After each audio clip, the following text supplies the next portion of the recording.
Folks, we back at it again with another video by djmobileautoservices. We got a 2003 Corolla. Customer complaints is that they feel like the vehicle is like losing power, especially on startup. Asked if I could check it out, which I did. Sounds like the transmission has issue. Yeah, so this vehicle has a lot of mileage on it. So let's start up and see what we get. Well, usual, dead battery. So let's pop the hood and get a jump pack on this vehicle and get it started. So I'm gonna pull out the top down, give it a little zap, see if we get working again, and take it from there. Alright, so let's put the jump pack on and get the vehicle started up. Alright, so as I said, I'm gonna inform the customer that they have to get the battery checked out or replaced. Alright, so let's see what's good. Alright, so we have no check light on. Alright, but let's see if we can put this vehicle in reverse. Alright, so the vehicle is reversing. Let's go in low. Let's go back in reverse. Still having issues with the battery, right? I'm gonna start the vehicle and see what's happening. Okay, so car started right up. Let's scan for codes. We got some days ago we got the P0750 code, which is a solenoid, Shift Solenoid A, right? And I'm gonna see what's good, right? So check light is off right now. Alright, so while we're waiting for the scan tool to do its job, let me put it right here. I'm gonna take the battery pack off. Alright, so we've been back and forth with this transmission for a few days now. Been giving us a little bit of challenge, right? So we make sure that the transmission fluid is at the level it's supposed to be. Let's check. I know it's kind of hard to see, but it is. Take my word for it. The transmission fluid is where it's supposed to be. Right, this is a ZZE121. Right, they call this a local. It comes from like Europe market, not really the Asian. Let's scan for codes. So now the vehicle is acting up on us. Check light is off, and now you're seeing codes. So let's look into the ABS. Oh, that's front wheel sensor and all that good stuff, right? That's on low battery. Cancel that. Let's go into the ECM. So right now I'm getting a P1760 Shift Solenoid Valve ST/SL circuit, right? So anytime you see circuit, we gotta go after. Anytime you see circuit, we gotta go after something electrical. It could be internally, it could be externally. I'm not sure. Alright, let's this vehicle is warm up a little bit because the battery tends to die really fast. So what does that mean? Is it when the solenoid is not holding back the pressure? Matter of fact, let's go on the freeze frame on this scan tool. It's supposed to be able to get freeze frame.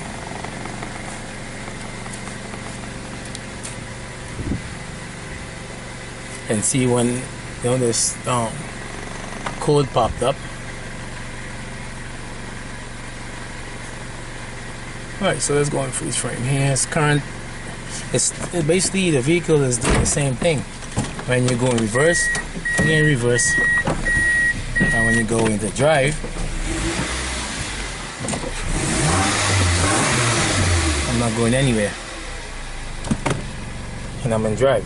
So ask yourself, it gotta be something internally, man. could be a wire that's broken. It could be. This vehicle has a lot of age and a lot of harness issues, so you know, after a long period of time, this was over 20 years. Alright, let's see what we get in here, right? We're looking at no fuel trim and stuff like that. Let's come out of there. Let's go data.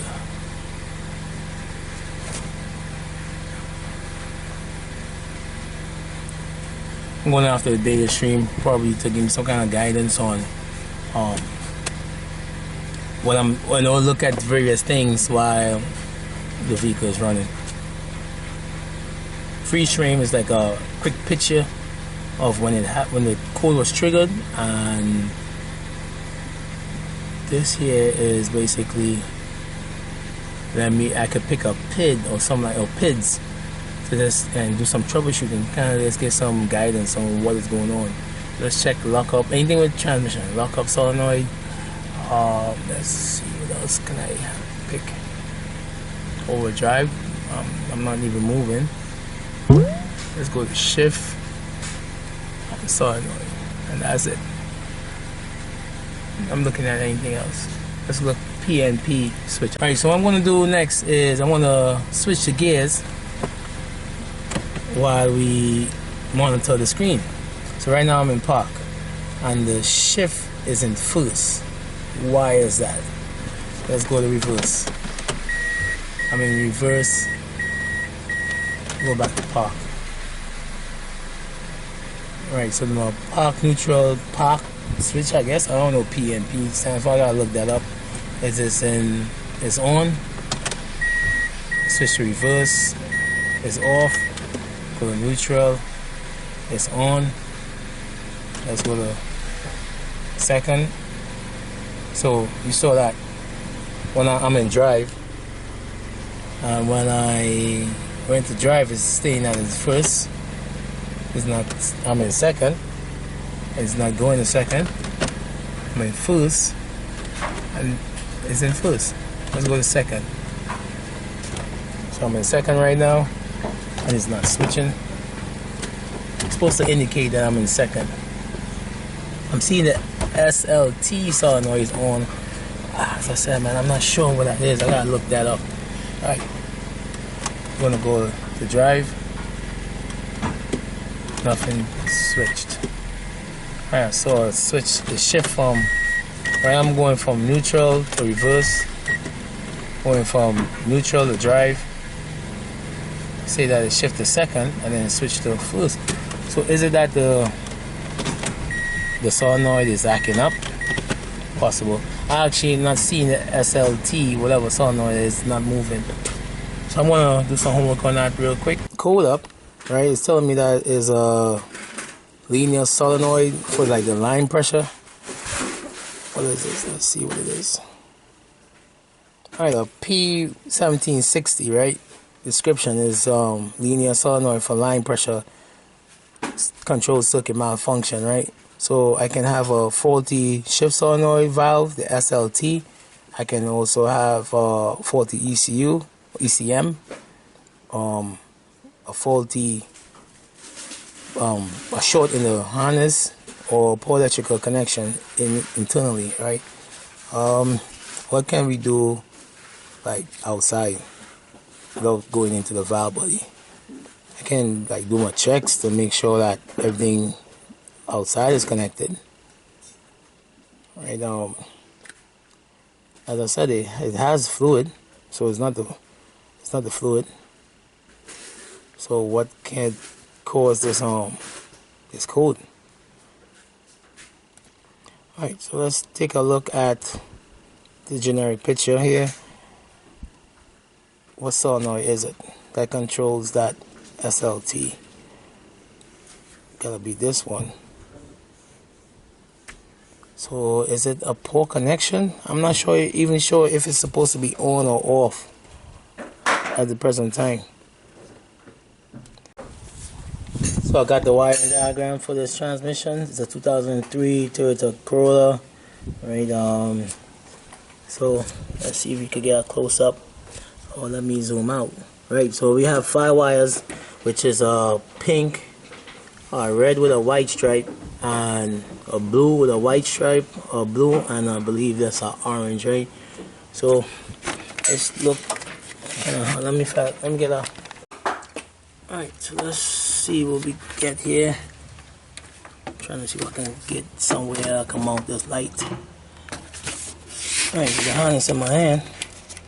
So I got the pink, the blue wire. On this side, I got a red wire with a white stripe. What's this? A blue with a white stripe, and a red and a yellow. What color is this? This is red with a white stripe. Alright, so whatever color it is, it basically look like all the commands coming from the TCS. Put this meter where you can see it a little better. Right, so while you watching, I'm hooked on the battery negative. While you watching the meter here, I'm just gonna probe. I don't know the values of I'm supposed to get, but let's see what we get. So right now we're getting 4 millivolt on which wire is that? On the pink wire, on the battery voltage, and this is the blue wire on the red wire with the white stripe. We're in 1.1. On the blue wire with the white stripe, I'm getting battery voltage, and on the red wire, the yellow stripe, I'm getting battery voltage. So I'm getting battery voltage, and the two I'm getting signal. I'm not sure, as I said, if that, based on the wiring diagram, they didn't give me any values, right? They tell you to check for resistance. I can check for resistance. Yeah, probably will try, but yeah, we could try resistance and see. So what that resistance tell me is it may tell me it still is an open in the circuit. So if that tell me that it's open in the circuit, that means you still gotta come and rectify this problem, right? So I think I'm going to call up the shop that did the repair and have them honor their warranty, and basically, we do their checks and see if they could get rid of that code, right? So it's a P1760 code, which is it look like it's a SLT/SL solenoid, which is basically the line pressure, right? Solenoid. That's actually why the vehicle is not going from first to second, or holding the line pressure, or not even coming off, right? You're supposed to be able to see the solenoid moves back and forth while you're changing gears, and basically I'm not seeing it. It's remaining on at all time. 3 days later. So here we have the Toyota Corolla transmission, Altus, is it? So you see the transmission clearly off, right? So we remove the transmission from the vehicle to do the repairs. But what we observe is all this clutching and burnout here. You can see it clearly, right? And what caused it is that the transmission seals on them. These are some of the components here also. But the seals in this drum and this clutch system here, these seals wouldn't change because they're old, and this was causing a pressure loss in the transmission. So it also missing a washer in the transmission here, right? So it has some missing components, and also, as you could clearly see, these seals on them not good. These seals on them extremely hard, and this is what is causing the second gear problem or the third gear problem. You can see these seals on them, they shrink also, right? And they're very, very hard, and this is what happened, causing a great pressure loss. And because of that, it caused a lot of distortion in the springs in this rail here, right? It damaged this rail. You can see this blueness here. That's clear indication of heavy heat inside that area there, right? So you can see what was done. You can look at the plates on them, right? Most likely we'll be installing a complete service kit in this vehicle, because it appears that this transmission didn't have a service kit, and whatever repair was done with it, it probably was just a patch up or some kind of temporary work. So this is what we saw in the transmission. It don't appear that it have any new parts in it. Or even if it's new, it could probably be blown up that bad. But I will see here at this drum if this is new.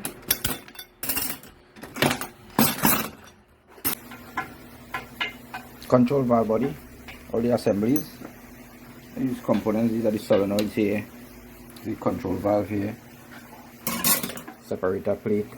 So, and now with the service in it, and so you see all these shift valves and stuff. I was servicing all the doors and components come out from inside it.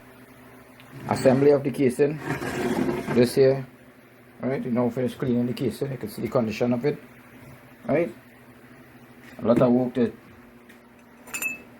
clean the casing. These are the seals, and I'm not installing any new seals, and also the new clutch and all of that. Right, so these are the new clutch, you can see them inside it clearly. Right, of course you remember the old ones on them.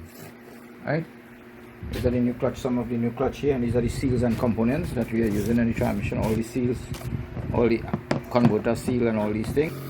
Everything new clutch, everything, right? You can see them there, right? All the drums new, everything, new seals, everything. While we cleaning the parts, we observe that if you look at this area here, this is the differential, and you can see this area of the differential, it's clearly damaged, right? So we definitely will have to change this unit here, this differential unit. So you see how the hole elongated? If you look at it closely, you'll see it. Look at it there. Alright, not a full circle, no more. This whole area here, from here to here, that elongated real bad. So that they have to change. All the components and stuff here, these are all the plates and stuff. So all these things bend up and change up, all the plates and everything, all the spring rack and them. This, you see how it looking, right? All the springs and them bend. Well, of course all the plates and then damage. So we're doing the assembly there. This is the pump, all the seals and everything. Well, up there right now we trying to see if we could acquire a differential for it. And of course, well, you remember the old one with it being elongated here, right? So you're seeing how the hole is a circle there, or this one, right? So that's where we change the differential.